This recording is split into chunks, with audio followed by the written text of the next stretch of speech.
cura. E aí, como diz Jack, vamos por partes. Primeiro eu queria lembrar algo que é importantíssimo e muitas vezes a gente acaba esquecendo, que todos nós somos seres imperfeitos. Desde que o mundo é mundo, desde que surgiu a primeira civilização, todos eram imperfeitos. Até que há 2025 anos atrás, uma pessoa perfeita surgiu aqui na Terra, e a gente conhece como Jesus Cristo. De resto, todos somos imperfeitos, e é importante que a gente passe esse traço e assuma isso em nossas vidas. Então, é muito bom a gente bater no peito mesmo de uma forma física, e falar: eu sou o culpado de tudo que eu estou passando na minha vida. Sou eu errei. Eu sou esse cara, eu sou essa mulher, eu sou essa pessoa. Me desculpa, mas eu errei. Fui fazer a palestra, gaguejei. Fui pedir dinheiro emprestado com um amigo, demorei para pagar, eu não paguei. Fui infiel na minha relação. Respondi mal minha mãe e meu pai. Me perdoe, eu errei. E por que isso é importante? Assumindo que nós somos imperfeitos, a gente tira a soberba da nossa vida. Com o que parece um pequeno ato, acaba nos libertando. E com isso a gente consegue se ver sem essa perfeição que a gente tanto cobra de nós mesmos. E a gente começa a enxergar a vida de uma outra forma. Como nós somos espíritas, e é muito importante lembrar, nós acreditamos em reencarnação. Então nós já viemos aqui na Terra algumas vezes. Se a gente for fazer alguns estudos, muito possivelmente hoje nós espíritas vivemos na época de Cristo. Estávamos lá juntos com Cristo. A gente tem o dom do esquecimento do que fizemos em outras vidas, mas pode ser que a gente estava lá quando Pilatos perguntou: quem eu devo salvar? Um ladrão assumido ou Cristo, que no meu entendimento nunca cometeu nenhum crime? Todo mundo salva o outro, condene Cristo. Então, pode ser que a gente esteja resgatando aquela falta naquela época, e é por isso que a gente precisa reconhecer a nossa imperfeição moral. E tem alguma coisa mais gostosa do que quitar uma dívida? Que pagar um boleto? Quando a gente termina de pagar a dívida, a gente recupera o nosso bem-estar. A gente recupera a nossa moralidade para com os outros. Então, também é assim na nossa vivência espiritual. Quando a gente termina de quitar um débito com o nosso irmão adquirido em outra vida, aquela carga espiritual, aquela carga energética, ela diminui. E por vezes, quando algum irmão espiritualmente quer nos cobrar de alguma falta nossa, ele vem tentando a gente, ele vem nos desviando do caminho de Cristo. E irmãos, materialmente, mesmo que eles falem mal de nós pelas costas, o que a gente pode fazer? A gente vai lá discutir com a pessoa já acha que a gente é uma pessoa ruim. A gente não vai conseguir, independente do que a gente diga, mudar a opinião dela sobre nós. Então o que nós devemos fazer? Eu errei, me desculpa. Tem algo que eu posso fazer para consertar? Não? Então bola para frente. E a partir disso você muda o seu dia a dia, você muda a sua conduta, que depois de algum tempo ela vai falar: nossa, nem parece aquele Leonardo que veio aqui na véspera da festa da casa, todo nervoso, falando meio, não estou entendendo. É uma construção de anos e anos. A pessoa vai falar: nossa, por que eu estava com raiva dele? Parece até outro ser humano, parece outra pessoa. Olha, me perdoe por tudo que eu já fiz. Tem algo que eu possa fazer para me redimir? Tem, então faça. Já corrija, já se redima e não deixe aquela dívida estender. Deixou? Mude o seu jeito, mude o seu caráter, sua forma de agir, que aos poucos ela vai levando isso em consideração. E dessa forma, quando você aceita os seus erros, aceita que você é imperfeito, retira o ego da sua vida, você consegue ter força para ajudar quem está do seu lado. É como eu fiz uma palestra na terça-feira, Cristo falou: a vocês dou a minha paz. Só que se a gente não tem paz para doar, o que a gente vai doar para outra pessoa? Tá precisando de dinheiro? Eu te dou 100 mil reais, mas eu não tenho, e aí? Posso te dar 1.000 reais, você quer? Mas eu não tenho. Então como que a gente vai fazer igual Cristo, doar a nossa paz, se a gente não tem paz para doar? Por isso que é muito importante nós irmos nos depurando, nos aperfeiçoando, aos pouquinhos melhorando, para que quando um irmão necessitado precise da nossa ajuda, nós tenhamos ferramentas para ajudar. Então, aos pouquinhos, a gente consegue essa melhora. Como a história do avião caindo. Quando o avião está despencando, sobe a mensagem: primeiro coloque a máscara em você, depois os seus filhos. Mãe e pai fica desesperado, né? Não, primeiro meu filho. Só que se o avião está caindo, tem uma despressurização do ar, vai dando a falta de ar. Como que seu filho vai colocar a máscara? Sozinho ele não consegue. Como que o bebezinho vai colocar a máscara? Não tem como. Se a mãe não tem ar e força para colocar a máscara no bebê, os dois desencarnam. Então, primeiro você coloque a sua máscara, se melhore, para que você ajude o próximo. Então, se você não tem paz hoje, fique em silêncio, medite, siga a conduta de Cristo, e quando você estiver bem consigo mesmo, você começa a auxiliar o próximo. E por que eu estou dizendo tudo isso no começo? Parece que não tem muito a ver com o tema. Calma. Muita calma nessa hora. É muito importante que a gente comece a raciocinar e comece a tirar a pressa da nossa vida. Porque tem aquela famosa frase: a pressa é inimiga da perfeição. Mas o que é perfeição? Alguém arrisca o que é perfeição? O que a gente busca? Quase. Perfeição é Deus. O único ser... um pouquinho longe. A perfeição é Deus. Só. Ninguém é perfeito. Nada no mundo é perfeito. Aquele influenciador lindo, maravilhoso, aquela loira dos olhos azuis, vai ter chulé, vai ter bafo, vai ter frieira, vai roncar de noite. Ninguém é perfeito, só Deus. Eu não conheço. Nunca viu? Só Deus. Então a gente pode retraduzir a frase para: a pressa é inimiga de Deus. A partir do momento que a gente tira a pressa da nossa vida, a gente passa a olhar com mais beleza para a vida, com mais beleza para o que os nossos irmãos estão nos oferecendo e fazendo. Por exemplo, quem não gosta de acordar aquele domingo de manhã com aquele cheirinho de café? Muito gostoso. E numa segunda-feira? A gente aqui em São Paulo ia adorar, mas tá todo mundo com pressa, tá todo mundo correndo. Você acorda 15 minutos, meu chefe vai me matar, eu tenho que chegar cedo no trabalho, sair correndo de casa, não se despede da sua esposa, do seu filho. No trânsito é todo mundo louco, é um passando por cima do outro, é caminhão que não respeita, gente de carro que vai cortando gente de moto que vai passando em cima da calçada. É uma loucura, porque a pressa é inimiga de Deus.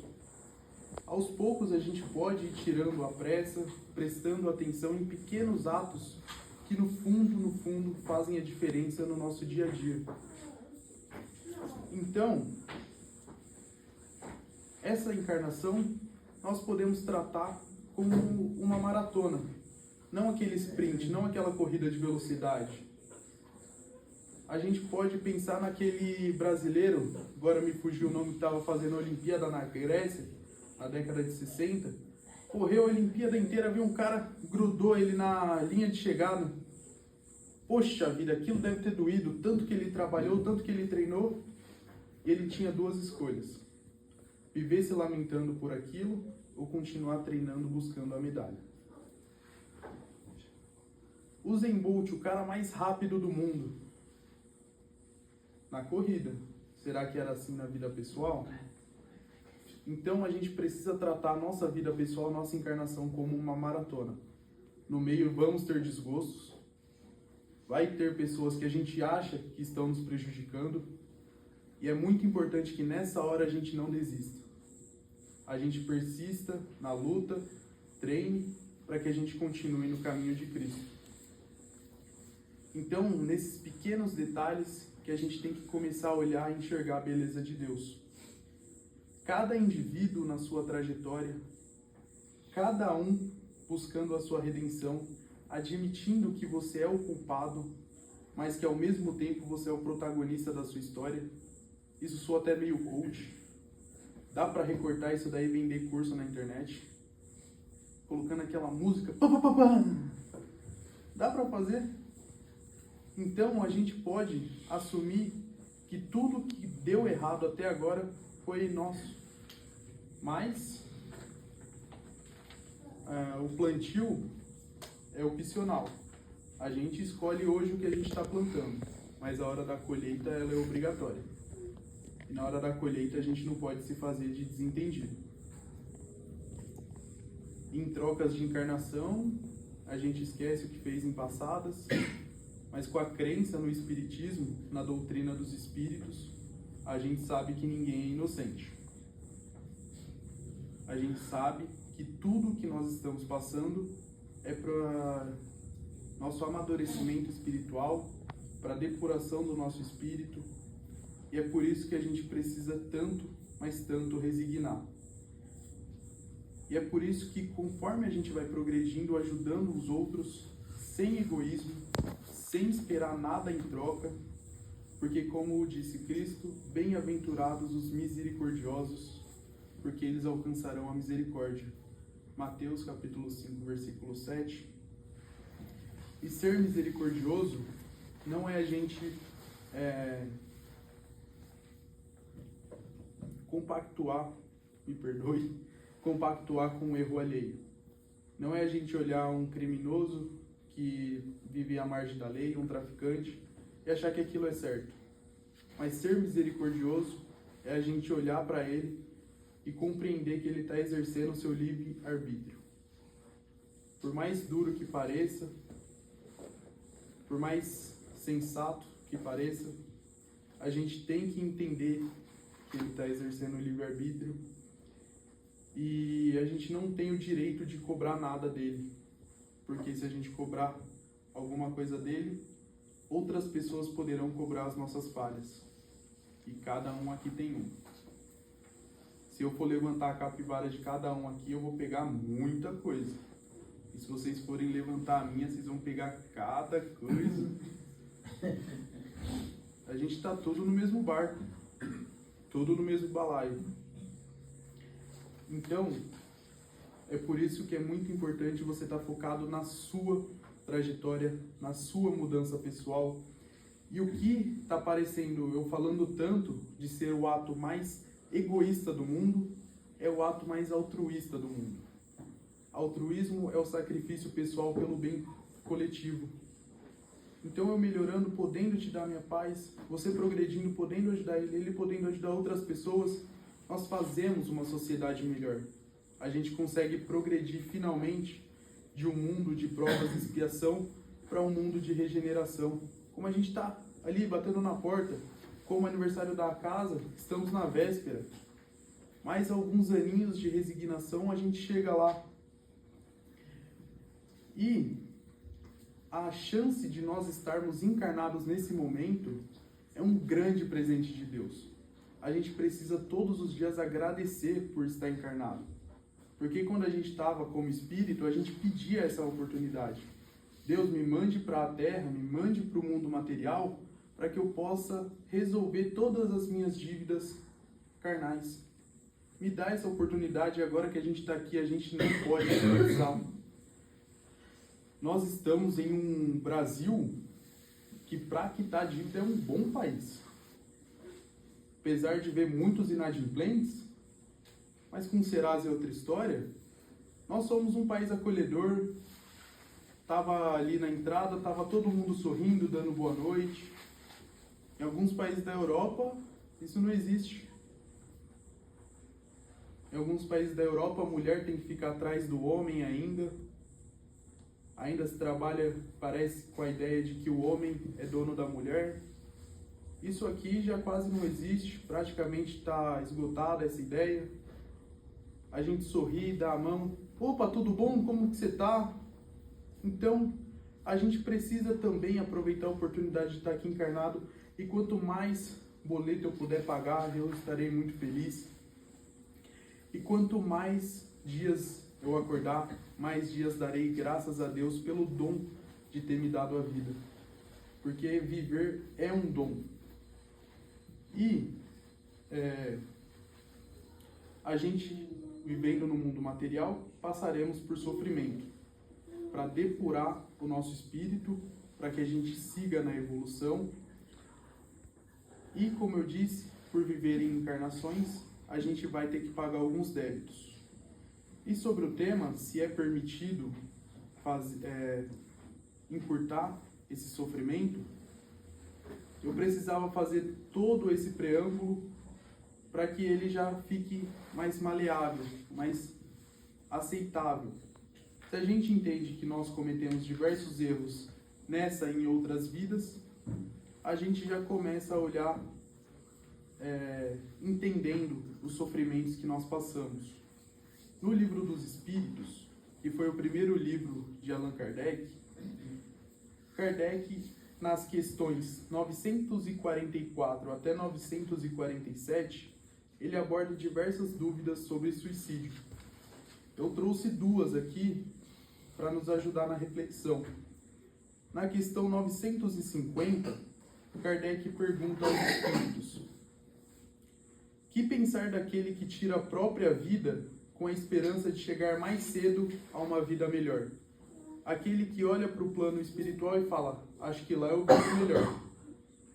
Então, o que pensar dessa pessoa? E os espíritos respondem: loucura. Que ele faça o bem e estará mais seguro de alcançá-la, porque daquela forma retarda a sua entrada num mundo melhor, e ele mesmo pedirá para vir completar a vida que interrompeu por uma falsa ideia. Uma falta qualquer que ele seja, não abre jamais o santuário dos eleitos. Então, não adianta a gente ter pressa, porque quando a gente desencarnar, os nossos problemas continuarão nos perseguindo. Se a gente tentar antecipar esse prazo, a gente ficará ainda mais distante de mundos felizes. Outra questão que eu ia trazer é a 953, e Kardec perguntou aos espíritos: quando uma pessoa vê à sua frente uma morte inevitável e terrível, é culpada por abreviar de alguns instantes o sofrimento por uma morte voluntária? E a resposta dos espíritos é: sempre se é culpado de não esperar o tempo fixado por Deus. Aliás, haverá certeza de que ele tenha chegado, malgrado as aparências, e não se pode receber um socorro inesperado no derradeiro momento. Então, você vê um irmão que está prestes a morrer, mas você é Deus? Você pode ter certeza que ele vai morrer naquele momento? Não tem nada que possa fazer para que ele viva mais um pouco? Ninguém pode afirmar isso. Então, é justamente isso a reflexão que Kardec e os espíritos trazem nessa resposta. Ninguém sabe o tempo de ninguém aqui na Terra. Quando a gente encarna, todos nós vemos com um combustível, que apenas Deus e os benfeitores do plano espiritual sabem. Alguns vêm com um tanque cheio, 115 anos, 120 anos. Outros vêm com 5 anos no tanque. Outros vêm com 70, 50. Ninguém sabe quanto que vem. Pelo nosso livre-arbítrio, nós conseguimos, infelizmente, diminuir com maus hábitos, com más posturas, sendo irresponsável. Então, a gente também consegue cometer uma espécie de suicídio assistido. Quando nós vemos um irmão se embriagando toda semana, livre-arbítrio. Mas nada impede de nós, em um estado mais elevado, dar conselhos. Tem certeza? Tenho, é isso que eu quero. Então, livre-arbítrio. Mas depois, no momento da colheita, não se faça de desentendido. A outra questão é a mesma 953. Kardec insiste na pergunta: concebe-se que em circunstâncias ordinárias seja o suicídio repreensível, mas figuramos o caso em que a morte é inevitável e que a vida só é abreviada por alguns instantes. Como o exemplo que eu dei do avião caindo. Você vê uma pessoa caída no chão, toda aberta, com alguns órgãos para fora, e ela ainda agonizante. É permitido praticar o ato? De jeito nenhum. Como eu disse no começo, por isso que era tão importante fazer aquele longo preâmbulo, por várias e várias encarnações, nós viemos errando, exercendo o nosso livre-arbítrio, pecando. Então nós não sabemos o que a gente veio quitar nessa vida. Por mais alguns minutos, pode ser que a gente tenha deixado de quitar um débito. Então por isso que os espíritos respondem. É sempre uma falta de resignação e de submissão à vontade do Criador. Nós precisamos respeitar a vontade de Deus. E Ele nunca faz nada para nos punir. Ele sempre faz algo para nos educar. Todos nós somos crianças espirituais perto do Criador. E a definição de Deus, na primeira questão, os espíritos nos dizem: inteligência suprema, causa primária de todas as coisas. Se Ele é a inteligência suprema, quem eu posso achar que sou para abreviar alguns instantes? Quem eu posso achar que sou em 24, quase 25 anos de vida para achar que tenho uma inteligência superior? Então, respeitamos e resignamos em cada desafio que aparece na nossa frente. E caso a gente quebre isso, caso a gente vê um irmão aflito e a gente decida auxiliar ele, ou nós mesmos pedimos para que nossa vida seja encurtada, seja abreviada, que aplique em nós a eutanásia por estarmos sofrendo em uma cama de hospital. Quando chegamos no plano espiritual, a gente passa pelo mesmo sofrimento que passaríamos aqui na Terra. A gente vai seguir pelo mesmo caminho que seguiríamos aqui. Isso é relatado no livro Céu e Inferno, do próprio Allan Kardec. O sofrimento não cessa com a morte. Ao contrário, muitas vezes ele é prolongado. Então não adianta, apesar de tudo que é de bom no Brasil, a gente tentar dar aquele jeitinho brasileiro. Não dá para negociar com a espiritualidade. A gente precisa compreender, aprender e pôr em prática a resignação. Nós precisamos treinar também o ato de levantar a cabeça.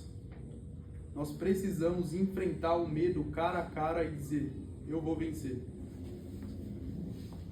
Quanta gente me assistindo. Dá medo.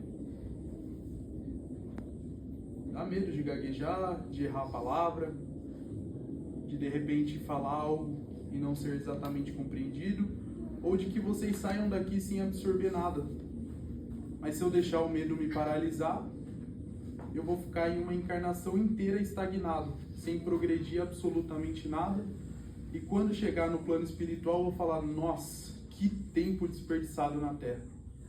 Vou ter que voltar e me redimir tudo de novo. Então, por isso, me perdoem, mas vamos pecar pela tentativa.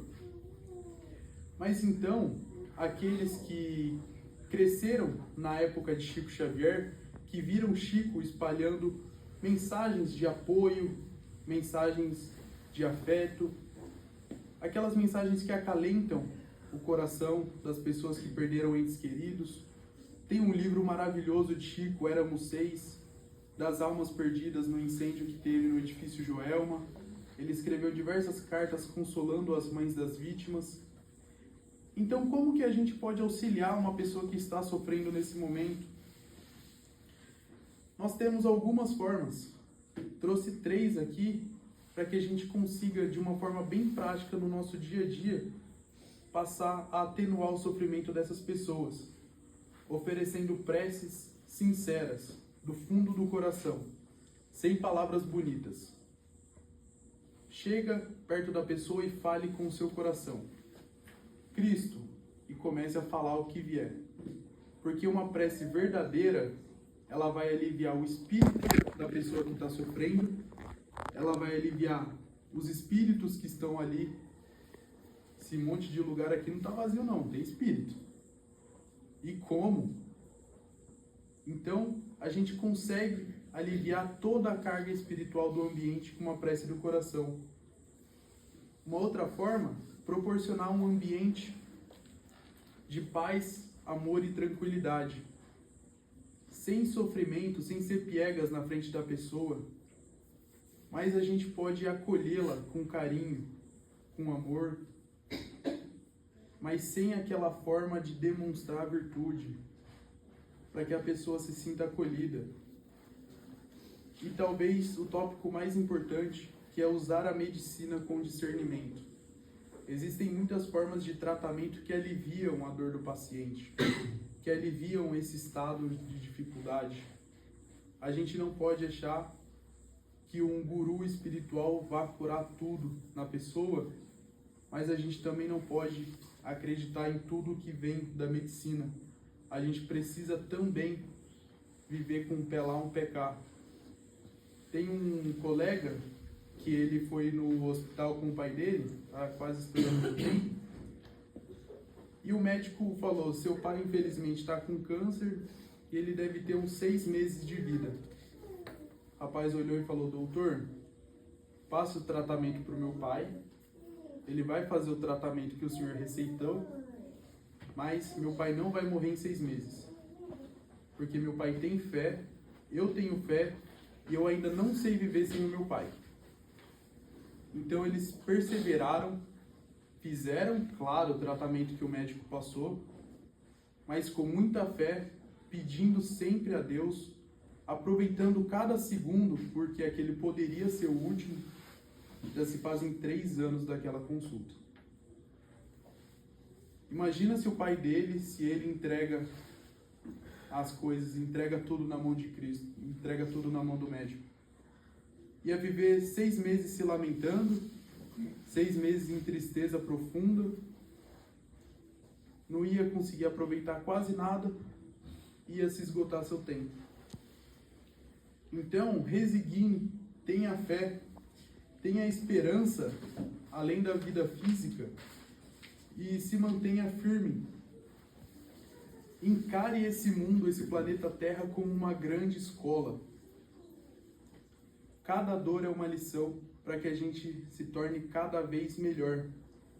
Cada momento é uma oportunidade de crescimento espiritual e que a gente possa sempre confiar na misericórdia divina. Como eu disse, Deus não faz nada para nos punir, e sim para nos educar. Então, meus amigos, muito obrigado por mais uma oportunidade.